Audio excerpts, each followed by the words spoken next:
A wealthy man laughed and handed her a music score in front of the entire room. If she played, she would fail publicly. If she refused, they would say she never belonged there. The sound of his laughter lingered beneath the chandeliers, polished and confident, echoing across wine glasses and silk tablecloths like a signal the room instantly understood that something resembling entertainment was about to happen, that someone was about to be tested, and that the people watching were willing to hold their breath just long enough for the cruelty to sharpen. He leaned back in his chair with the ease of someone accustomed to owning the ending of every story he began, the sheet of paper glinting in his hand beneath the warm golden light as he raised it not like an invitation, but like a prop in a theater he believed he controlled. "You said you studied music once, didn't you?" he said, his tone smooth, polished, practiced. "If you really know the piano, read this line for us." The men at the table smiled the way powerful people do when humiliation feels safe, restrained, tasteful, socially acceptable. Phones hovered near napkins, angled discreetly, waiting not for truth, but for failure. The girl in the white service uniform held her tray against her chest, her heartbeat fluttering beneath fabric starched stiff from long shifts and endless silence. She didn't answer. She placed one hand over her chest, as if to hold something fragile inside herself in place, before the room tried to tear it apart. He tilted his head, savoring the pause, letting it breathe until the quiet turned into judgment. "Or maybe," he said lightly, "you only imagined you were talented." The air tightened. Conversations dissolved into stillness. If she accepted, she would be turned into a public spectacle. If she refused, they would say she had lied, that she had stepped into a world that was never meant for her. She did not speak, but she remembered. A piano that had been silent for years. A promise that had never disappeared. A life no one in this room had ever seen. Not because it was hidden, but because no one had ever cared to look. Stay with us, because this story will leave you speechless. Before we start, make sure to hit like and subscribe. And really, I'm curious. Where are you watching from? Drop your country name in the comments. I love seeing how far our stories travel. The score fluttered faintly between his fingers, pretending to be generosity, when it was in fact a carefully built trap. His smile wasn't loud. It was certain, the certainty of someone who believed curiosity was harmless, because he had never been on the receiving end of it when it was sharpened into a blade. Chairs angled toward them, glasses paused halfway to lips. The room had chosen its role, not as witnesses, but as judges. He tapped the page with a silver-ringed finger. "Just the first line," he said. "If you really studied, it should be easy." Their laughter was soft, polite, refined, the kind that hides behind etiquette while feeding on someone else's humiliation. The chandelier light no longer felt warm against her skin. It felt like heat pressed onto one person. To them, she was a uniform, a pair of quiet hands, a body meant to move around their conversations without existing inside them. That was why this moment had been chosen. Because humiliation works best when the world already assumes you don't have the right to stand up. A phone camera lifted. Someone whispered, "This should be interesting." Someone else murmured, "If she can't do it, she shouldn't have said she could." Their assumptions wrapped around her like chains, but inside, something steadied. She thought of long nights walking home with aching hands, of bills folded into envelopes, of a brother who depended on her, of the small electric piano in a dim apartment that still remembered her touch when the world pretended it didn't. She thought of every version of herself the world had refused to see, and she realized that silence would not protect her. Silence would erase her. He leaned back, certain the ending belonged to him, confident the room would follow wherever he led it. Cameras waited. Breath tightened. The moment stretched, delicate and dangerous. She did not reach for the paper. She looked at him instead, not with defiance, but with clarity. And for a brief instant, barely visible, something flickered across his expression. Not doubt in himself. Not yet. But the first uneasy shimmer of realization that the story he thought he controlled might not unfold the way he expected. The restaurant was no longer a restaurant. It had become a stage, A cage. A courtroom without walls. A place where power disguised itself as curiosity and cruelty disguised itself as culture, where people watched another human being stand at the edge of humiliation because it made them feel safer inside their own certainty. Her heartbeat slowed, not from fear, from resolve. She did not lift her chin to challenge the room. She lifted it to refuse disappearance. Every eye locked onto her. Every camera hovered, hungry for the moment they believed would break her. And as she stood there beneath the chandelier light, trapped between a life lived in silence and a verdict the room was ready to deliver, she understood that whatever happened next would not simply define how they saw her. It would decide whether she existed in this world at all. She walked home that night long after the lights of the restaurant had dimmed and the laughter had dissolved into echoes she carried with her, the city quiet in that way only late hours can be, where footsteps sound louder than thoughts, and every street lamp feels like a witness to the weight someone refuses to drop. The uniform still clung to her shoulders, stiff with the scent of wine and polished cutlery, but beneath it was a life no one in that golden dining room had ever imagined existed. A life made of bills taped to the refrigerator, of late rent notices tucked under the door, of medication bottles lined carefully on a small kitchen shelf beside a framed photo that had not moved in years. Their voices still hovered in her memory, not because they mattered, but because humiliation has a way of following you longer than kindness ever does. She unlocked the door to the small apartment at the end of the hall, the hinges sighing as if they too were tired, and stepped inside to the soft hum of the old refrigerator and the gentle ticking of the wall clock, the only sounds in a space that felt like both shelter and battlefield. There on the narrow couch lay her younger brother, asleep beneath a thin blanket, the corners of his textbooks peeking out from under his arm, pages full of lessons he could barely afford but refused to give up on. She set her bag down quietly, careful not to wake him, and stood for a moment just watching his chest rise and fall, remembering every hospital visit, every form she had signed, every job she had taken not because she wanted to, but because someone had to. The world saw a server. The world saw a uniform. The world saw a girl expected to answer politely when spoken to. But behind closed doors she was guardian, provider, anchor, the person who had stepped into adulthood long before anyone should have to, carrying a future that did not leave room for dreams unless those dreams paid the bills. On the shelf above the piano keyboard, an old electric one, scratched and worn, but still breathing music when touched, sat a wooden box. Inside it lay a ribbon from the first recital she ever performed in, its edges frayed with time, and a program sheet folded carefully, printed with her name next to pieces she once played with trembling hands and unbreakable hope.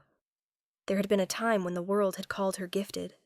There had been a time when applause hadn't felt like charity or surprise, but recognition. Then life had tilted. Her father gone.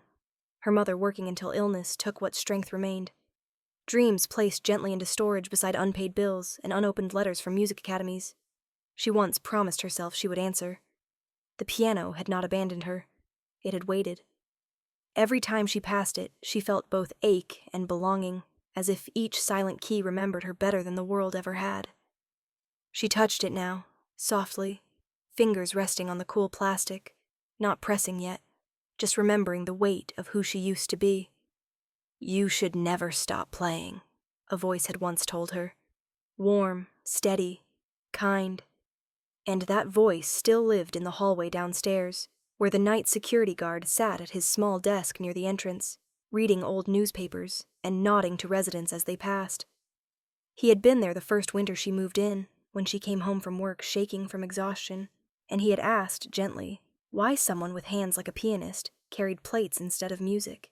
He never pried. He never judged. He just listened. And sometimes, when she practiced late at night with the volume turned low, he would pause in the stairwell and smile, not like an audience member, not like a critic, but like a witness who understood that some talents don't disappear because life becomes heavy. They go quiet until they are needed again. He was the one who had once fixed the loose leg on the keyboard stand and said, "This matters to you. Don't let the world convince you it doesn't." He was the only person who saw her not as invisible labor, not as a uniform, but as someone who still carried a life the world had simply chosen not to look at. That night she sat beside the piano and let herself breathe, not to escape what had happened, but to face it fully. The humiliation in that restaurant had not surprised her. It had confirmed something she had lived with for years. That there are rooms built to remind you of your place, that there are people who mistake cruelty for curiosity, that some traps are designed so that no answer looks like dignity. But this was not about ego. This was not about revenge. This was about survival. Not just of income, or shelter, or responsibility, but of identity, of legacy, of the truth that there was once a girl who stood on a stage and believed the world had space for her sound. She closed her eyes and remembered her mother's hands, thin and warm, resting on her shoulders after a recital, whispering, "Whatever happens in life, don't lose this part of you." She had promised, and promises in her world were not poetry. They were lifelines. Her brother stirred in his sleep and murmured her name, and in that small, fragile moment she felt the full weight of what tomorrow demanded. Another shift, another stack of orders, another day of smiling through exhaustion, because failure was not an option when someone else's future depended on your endurance. The stakes were not abstract. They were rent notices, prescription refills, tuition fees, grocery receipts, and beneath all of it, the quiet truth that if she let the world erase who she was, there would be no one left to remember the version of her that had once been free. She pressed a key. Just one. A soft note filled the room, barely louder than breath, but it reverberated through her bones like something alive, something stubborn, something that refused to die no matter how many times life tried to bury it. She played another, and another. Not a performance, not a rehearsal, a conversation with a part of herself she had locked away for too long. Downstairs, the security guard paused, listening from the stairwell, and smiled, not in surprise, but in recognition. He did not film. He did not announce it. He bore witness quietly, as if protecting a flame the world had tried to extinguish. She knew the room at the restaurant would speak about her tomorrow, some with mockery, some with pity, few with understanding. But none of them would know what this moment cost, what it meant to wake up every day and choose duty over desire, to carry both pride and exhaustion in the same breath, to stand in front of cruelty and still refuse to break. She let the final note fade and rested her hands on the keys, not clenching, not trembling, steady. The life no one saw was not weakness.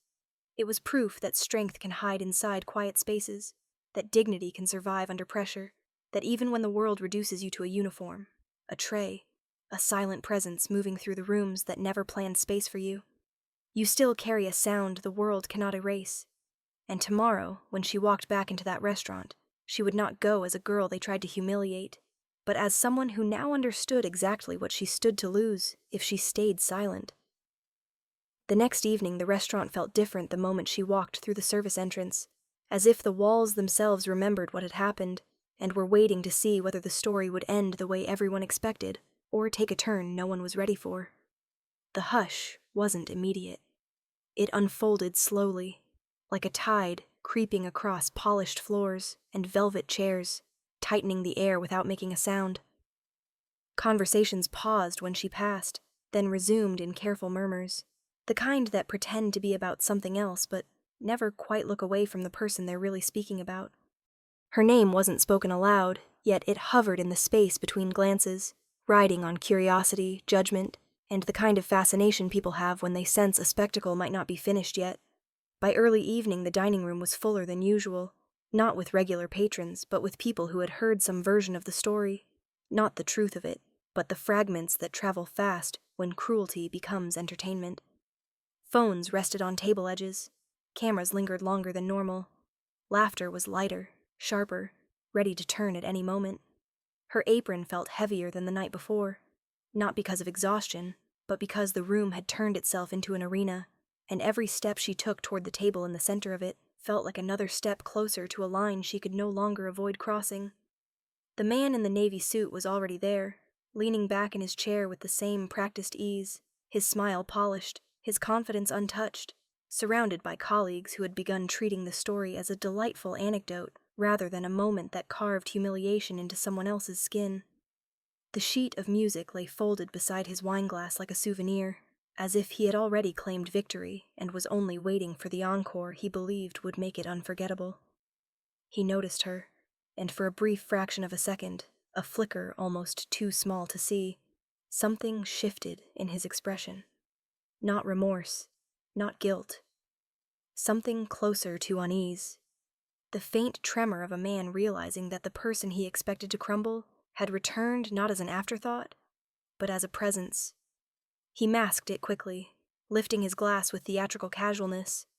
But the tremor didn't disappear. It buried itself beneath his composure like a crack running quietly through stone. The evening thickened with attention. More eyes turned toward the center table. More chairs angled subtly in their direction. Someone whispered, "Do you think she'll try again tonight?" Someone else replied, "I heard she walked away yesterday. Maybe she knows better now." The assumptions wrapped around her like ropes, but she felt them differently than before. They no longer pressed her backward. They pushed her forward.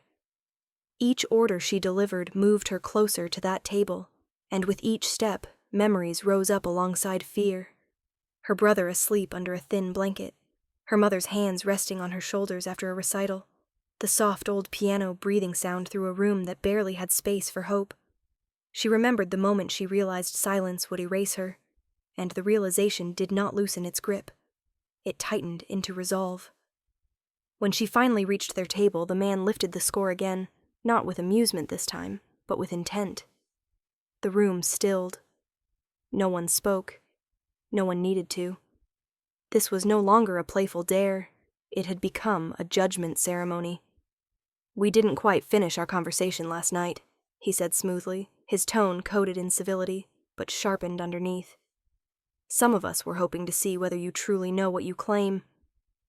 The men around him smiled, not unkindly, and that was what made it worse, because cruelty wrapped in courtesy cuts deeper than open mockery. A nearby table quieted so completely, the sound of a fork being set down echoed across the space. Phones were lifted again, this time without hesitation. The crowd was no longer curious. It was invested. This wasn't just about whether she could read a sheet of music. This was about whether the world they believed they controlled would remain unquestioned. She could feel the trap locking into place.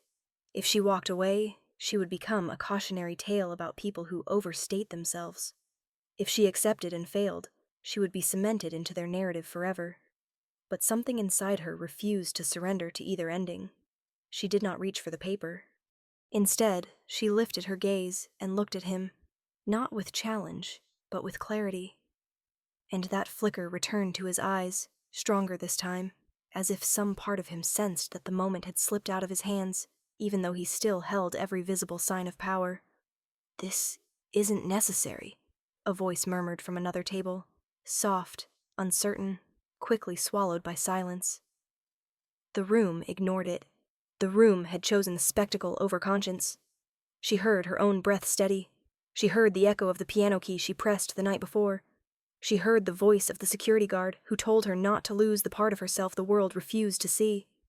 She realized, fully, painfully, undeniably, that if she stayed small now, if she bowed her head and let this moment pass, then every sacrifice, every night of endurance, every promise she carried would vanish into the quiet, and the world would decide she had never existed in the first place. The arena closed in. The cameras fixed themselves. The weight of expectation tightened until it became almost unbearable. And then, she understood the truth at the center of the trap. It wasn't about the music. It was about who deserved to stand in the light. She took one small step forward. The crowd inhaled all at once. The man leaned back slowly, his confidence wavering for the briefest instant. A crack in certainty, a flicker of doubt he tried to smother as quickly as it appeared. This was the point of no return, and everyone in the room felt it, whether they were willing to admit it or not. She did not step forward because she wanted revenge. She stepped forward because dignity cannot survive behind silence forever. The choice was no longer between humiliation and escape. The choice was between disappearing or existing. And as the room turned itself inward around her, tightening like a circle that had finally reached its center, she understood that whatever waited ahead, shame, awe, failure, revelation, she could not walk away from it anymore. She belonged to this moment now, and the moment belonged to her. She did not reach for the paper in his hand. She stepped past it. The movement was small, almost gentle, but it cut through the room like a thread pulled tight, unraveling the spectacle everyone thought they were there to consume. For a heartbeat, no one understood what she was doing. Then, their eyes followed her line of sight to the corner of the dining hall, where a polished upright piano stood beneath the soft glow of a wall sconce, a decorative piece meant to blend into the furniture, not to be used. Chairs shifted, phones steadied. The air thickened into that fragile electric silence that exists in the span between arrogance and consequence. He turned slightly in his seat, composure stretching thin across his face, and said lightly, too lightly, "That's not necessary. We only asked for sight reading, a simple test." But the word test hovered above them like a knife, and she understood in that instant that the only way out of this cage was straight through its center. She walked toward the piano, not hurriedly, not theatrically, but with the calm of someone stepping into a story that had always belonged to her whether the room liked it or not. Every step sounded louder than footsteps should. Someone whispered that this was going too far. Someone else murmured that this was going to be embarrassing. But no one stopped recording, because cruelty had already recruited its audience. Her hands trembled as she hovered them above the keys. For a second, just one, the weight of fear pressed down on her wrists like invisible stone, and when her fingers fell, the first chord landed slightly off, a brittle sound cracking across marble and crystal. Laughter, soft but sharp, rippled through the tables. The man in the navy suit exhaled the kind of smile that feels like closure. Cameras tilted closer. This, they believed, was the moment she broke. She felt the failure sting like heat behind her ribs, shame crawling up her spine, memory and pressure colliding until the room blurred at the edges. For half a breath she almost stood, almost walked away, almost accepted the ending they had written for her, but then something steadied inside her. Not anger, not defiance, memory. The piano in her apartment, the single note in the quiet. Her mother's hands on her shoulders. Her brother whispering her name in his sleep. The witness in the stairwell who listened without needing proof. She shifted her fingers, changing posture, changing weight, changing everything about the way she touched the instrument. And when she struck the next chord, the sound did not ask permission. It opened the room. The melody did not rush. It did not plead. It rose slowly, like breath returning to lungs that had been denied air for too long, threading itself through the chandeliers and glassware until even the people who wanted to mock her found their laughter dissolving into silence. Notes spilled into the space not as decoration, but as testimony. Her hands moved across the keys with the precision of someone who had once lived inside music and had never truly left it, no matter how long the world pretended she had. The rhythm deepened, pulling the room with it. Conversations stopped. Forks froze halfway to lips. The line between audience and judge collapsed into stillness. The man in the navy suit watched, his posture no longer relaxed, his shoulders tightening without permission, the flicker of doubt that had haunted his confidence now widening into something like recognition, not of her, but of his own miscalculation. She didn't look at him. She didn't look at anyone. She played like a person speaking a language she had been forbidden to use, a language that remembered every night she swallowed exhaustion, every humiliation absorbed into her bones, every version of herself she refused to bury. Then, a glass clinked against the side of a table and startled her rhythm. Her left hand slipped a fraction out of alignment. The melody faltered, just for a breath, as if the past and present had collided too hard to hold together. The room leaned forward, hunger returning, ready to devour the fracture. His eyes brightened, not in admiration, in relief. But instead of collapsing, she inhaled. And with that breath, she didn't fight the tremor. She carried it. The music surged back, not smoother, but stronger. The brief imperfection folding into the melody, like a scar that made it truer. Her playing didn't erase the stumble. It transformed it into momentum, into depth, into proof that strength is not the absence of breaking, but the decision to keep creating anyway. The room shifted. The people who had come to witness a failure were now witnessing themselves. Their assumptions, their prejudice, their quiet complicity reflected back at them in sound they could not dismiss, because it was not begging for mercy. It was telling the truth. The notes climbed, bright and aching, then dropped to a tenderness so fragile the chandeliers seemed to hold their breath. The music didn't perform. It remembered. It remembered a child on a recital stage who believed the world would make space for her. It remembered a woman working double shifts so her brother could stay in school. It remembered humiliation dressed as politeness and cruelty dressed as culture. And it laid all of it in the center of that golden room where no one could look away. Silence grew heavy, not the silence of mockery, the silence of realization. Someone lowered their phone without meaning to. Someone else blinked back tears they didn't understand. The witness in the back, the quiet waiter who had watched her endure long before this night, stood a little straighter, his eyes shining not with surprise but with affirmation. When the final chord landed, it did not crash.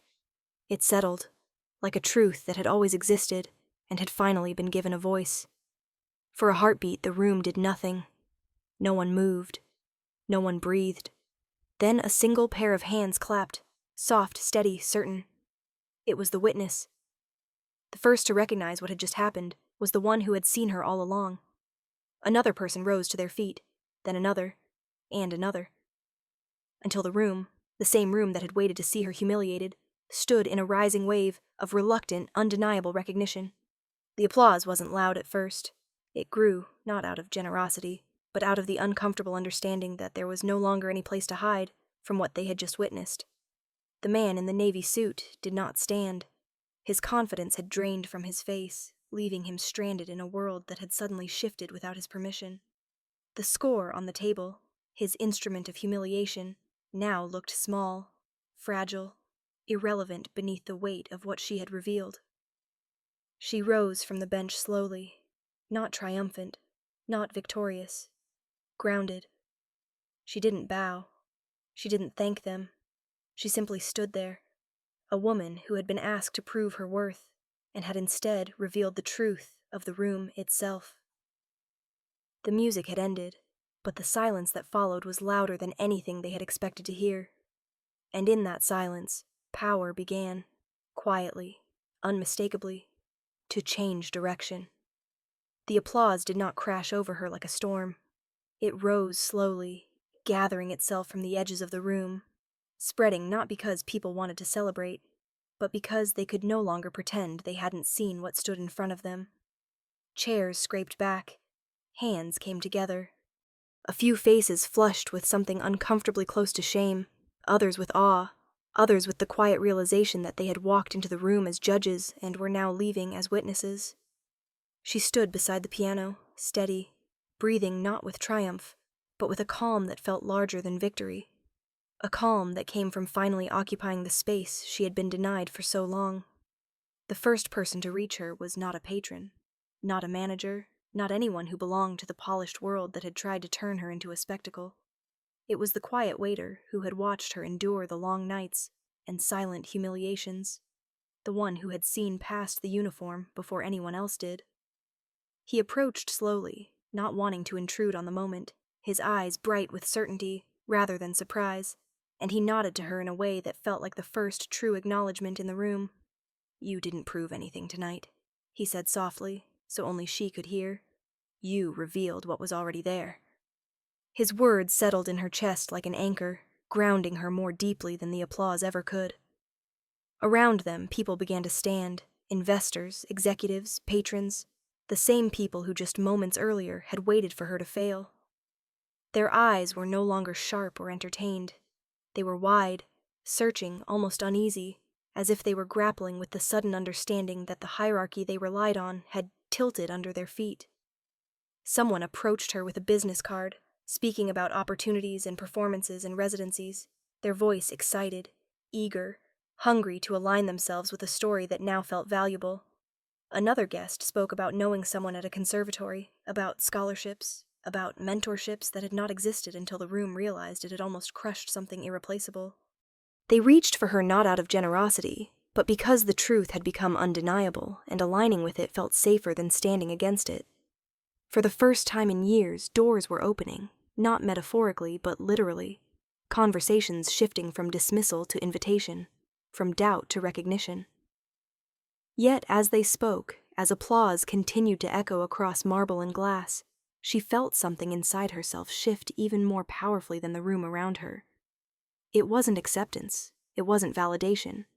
It was ownership, not of the opportunity they suddenly wanted to give her, but of the identity she had nearly buried beneath survival. For years, she had measured herself against other people's permission to exist. Tonight, she realized she no longer needed their approval to breathe. The man in the navy suit remained seated, his stillness louder than the applause that filled the hall. His colleagues had risen, distancing themselves without saying a word, creating inches of space that felt like miles. His authority, once absolute, once unquestioned, no longer radiated outward. It collapsed inward, leaving him isolated at the center of a world that no longer reflected his confidence back at him. Somebody glanced at him and looked away. Somebody else avoided his eyes entirely. Power had shifted, and it had not shifted in his favor. He reached for the music score he had used as a weapon, but his fingers hovered over it without touching, as if the page itself now carried a weight he no longer knew how to hold. For the first time since the evening began, he was no longer the gravitational center of the room. She was, and she did not claim that space with arrogance or revenge. She claimed it by simply standing there, fully herself, unhidden. The applause deepened. A woman stepped forward from the crowd, older, composed, someone whose voice carried authority even before she spoke. She thanked the pianist not for entertaining them, but for reminding them how small a room can become when people mistake cruelty for culture. Her words landed heavily, rippling outward, sealing the shift in the room's alignment. The waiter, the first witness, stayed beside the pianist, not as a shield, not as a savior, but as the one who understood that before the room recognized her, she had already recognized herself. He didn't have a business card. He didn't offer opportunity.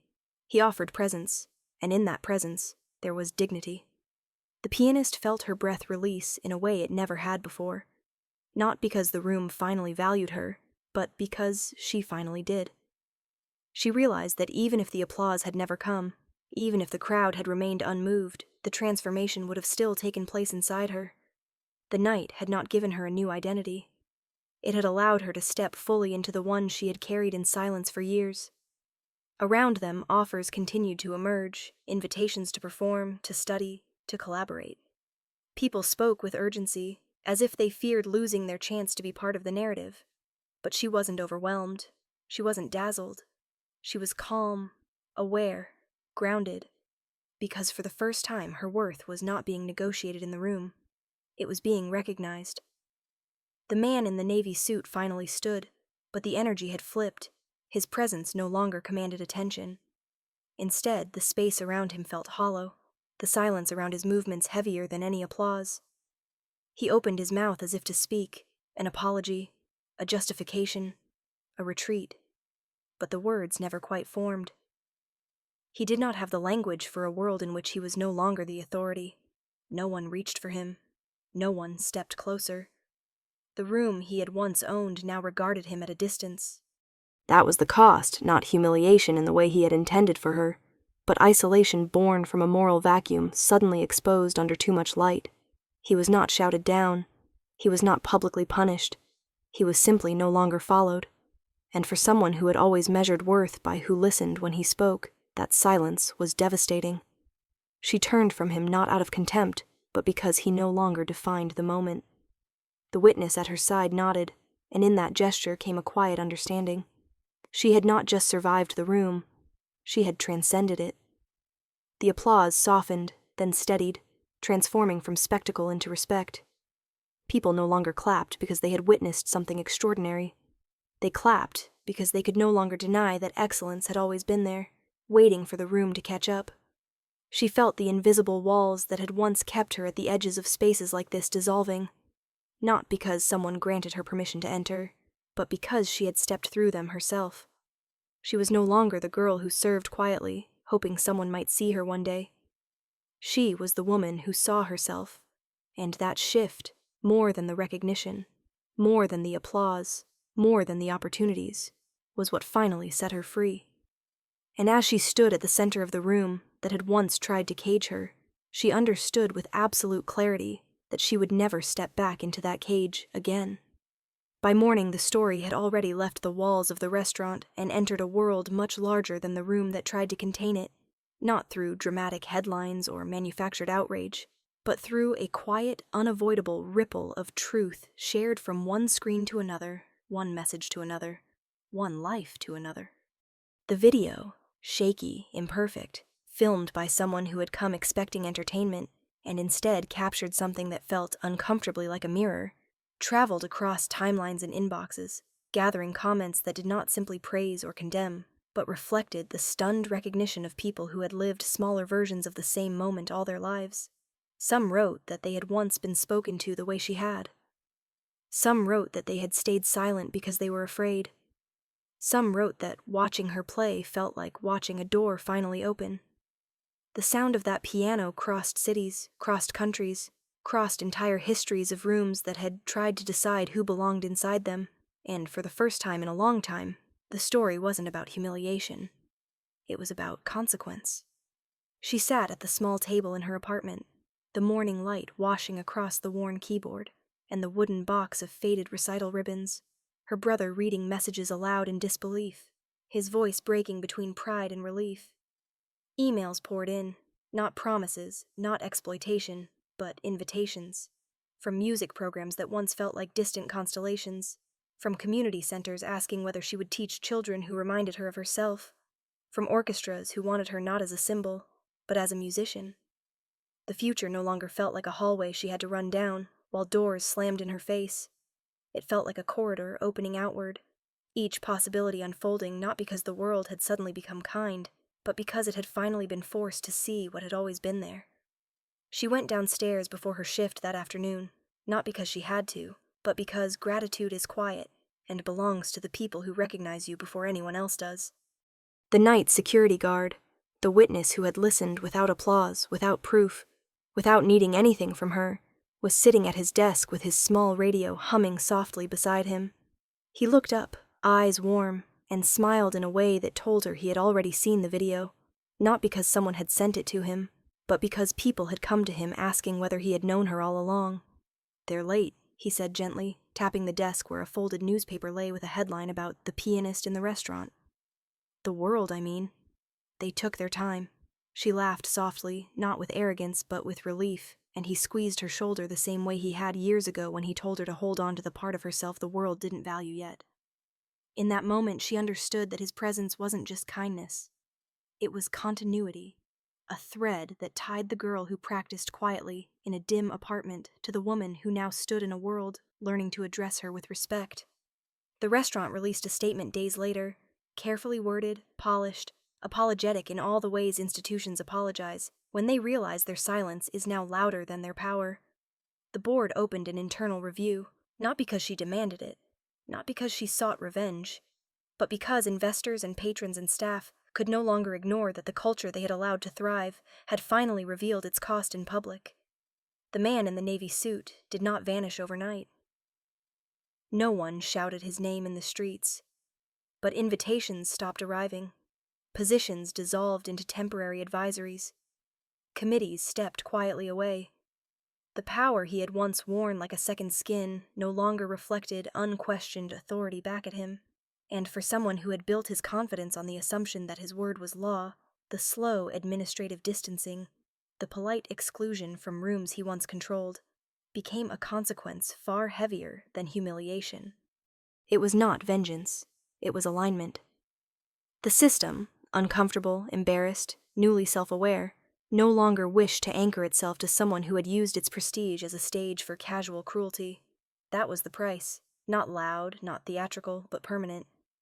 Meanwhile, the pianist took each new opportunity not with desperation, but with deliberate care.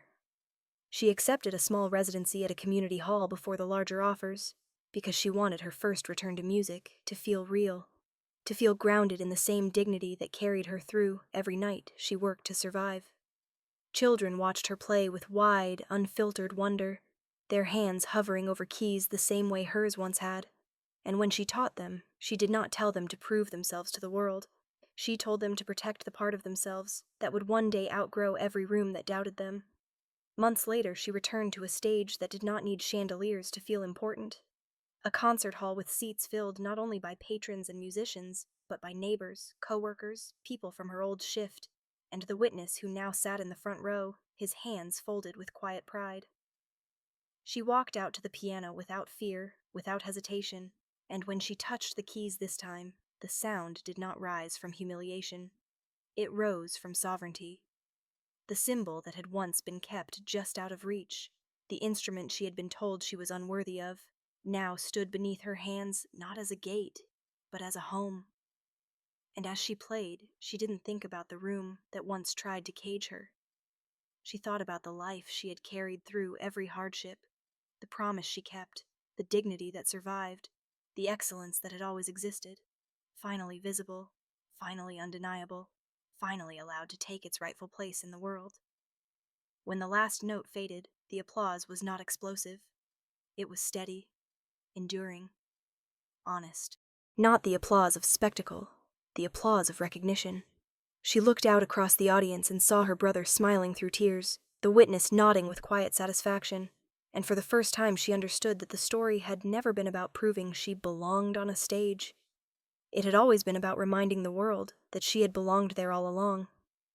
Excellence had not been created in that restaurant. It had not been born from humiliation or lifted by validation. Excellence had always been there, only now the world finally saw it.